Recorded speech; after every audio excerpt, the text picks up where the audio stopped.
any theme park is not complete without the people visiting it and the staff that keeps everything running. The same is true for Park Beyond. Our visitors and staff are what make the park feel alive. But on top of that, visitors and staff are also a central part of our management gameplay. Because any theme park can only be successful if visitors enjoy their time and spend money inside the park.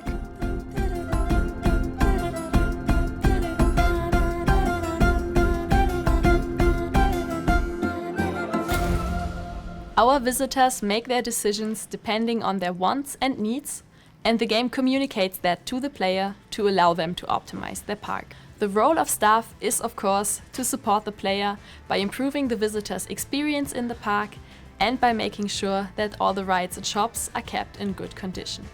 But on top of that, our staff also have their own needs, so the players always need to keep their well-being in mind as well to allow them to perform their duties.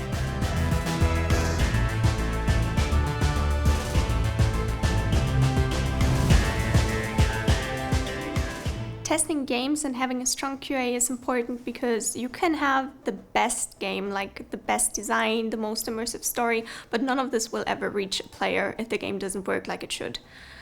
And then you have to ask yourself, is something ever really fun when it's not working like it should? Because it kind of overshades everything that the team does, like the designer, the artists, the programmers. If it doesn't work, and the feeling that you should have while playing is not the same as it is when playing. While some bugs may be funny, like visual glitches, most of them are just straight out frustrating because something should work, or if, for example, something in the management system isn't working and you end out being bankrupt for no apparent reason, it's just frustrating. And this also goes especially for like performance issues, because it's the worst feeling ever when you just spend hours over hours creating something, the game crashes and everything is kind of for nothing. So QA's task in that regard is also to ensure that the players can have fun and that this fun is protected in a way. And, well, let's just say at least that the team is aware for those potential risks for that fun.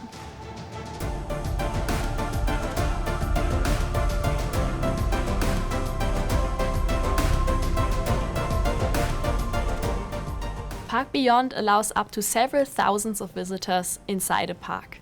Therefore, anything related to the visitors, such as their rendering or their decision making, needs to be as performant as possible, which is why a lot of our effort is spent on that. An additional difficulty while implementing visitors for Park Beyond is, of course, communicating to the player how and why they make certain decisions and act in certain ways.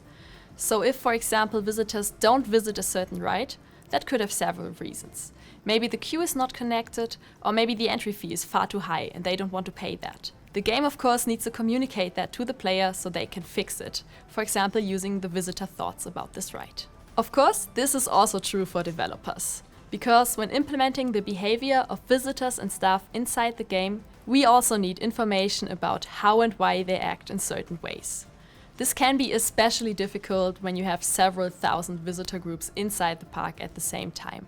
Therefore, we implemented a number of different developer tools that allow us to retrace the behavior and decision-making of every single group inside the park.